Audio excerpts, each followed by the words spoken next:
संतों की संगति ही हमें भक्ति के लक्ष्य तक ले जाती है।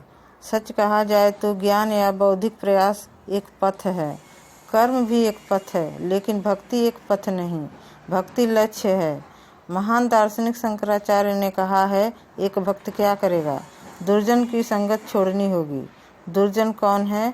एक मनुष्य जिसका साथ अन्य लोगों के पतित होने का कारण है, उसे दुर्जन कहा जाता है। वह अच्छे से संपर्क में आकर अच्छा बन जाता है, लेकिन तुम उस बुरे आदमी के संपर्क में आए तो तुम एक बुरे आदमी बन जाओगे, क्योंकि उसके दुर्गुणों का ताप तुम्हारे गुणों से बहुत अधिक है। इसलिए दुर्जनों की संगति से बचना चाहिए। एक महान व्यक्ति, एक संत को बुरे आदमी की संगति को परित्याग करना आवश्यक नहीं है, क्योंकि उनके लिए वह बुरा नहीं है, लेकिन तुम्हारे लिए वह आदमी बुरा है। इसलिए तुम्हें ऐसे मनुष्यों की संगति से बचना चाहिए जो तुम्हारे लिए दुर्जन है। शंकराचार्य का पहला निर्देशन था, तुम उन व्यक्तियों के संसर्ग से दूर रहो, बचो जो दुर्जन हैं, जिनके पाप की गर्मी तुम्हारे पुण्य के ताप से ज़्यादा है। तुम्हें साधु के संसर्ग का प्रयत्न करना चाहिए। साधु कौन है? एक मनुष्य जिसके साथ रहने से तुम्हारी नैतिकता, तुम्हारे पुण्यों का मान बढ़ता है और जो तुम्हें आध्यात्मिक पथ पर आगे ले जाता है। तुम्हें हर समय साधु के संसर्ग का प्रयास करना चाहिए। तुम हमेशा पुण्य कार्य में व्यस्त रहो।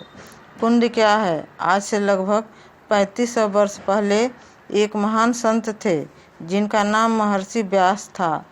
उन्होंने 18 पुराणों की रचना की।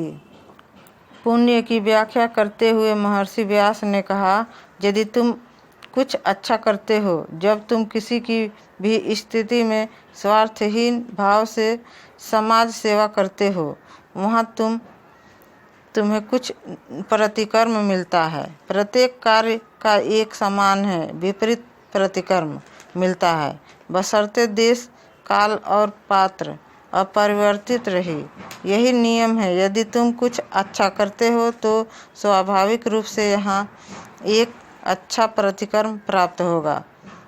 जब वहीं कहीं तुम किसी मनुष्य की सेवा करते हो और विशेष स्वार्थ रहित सेवा करते हो तो उसके प्रतिकर्म स्वरूप तुम कुछ पाओगे।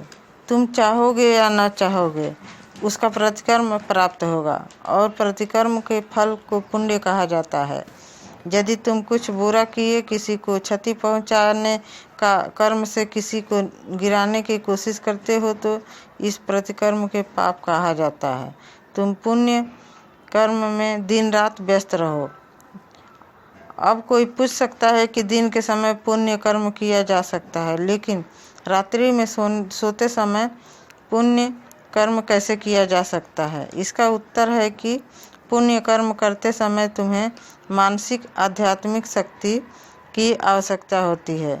वह शक्ति तुम्हें ध्यान और जप के माध्यम से प्राप्त हो सकती है। यानी कि मानसिक जप से मानसिक और आध्यात्मिक शक्ति अर्जित करने के लिए हर मनुष्य को बाहरी जगत और आंतरिक जगत के बीच संतुलन बनाकर ही चलना चाहिए। इसलिए सर्वप्रथम आध्यात्मिक साधना के पूर्व भक्ति संगीत और कीर्तन के माध्यम से मन भक्तिमय वातावरण में सराबोर हो जाता है, जिसके फलस्वरूप मन ध्यान में अपने आप केंद्रित होने लगता है। ध्यान के माध्यम से मनुष्य शांति पाकर अपने लक्ष्य तक पहुंच सकता है। नमस्कार।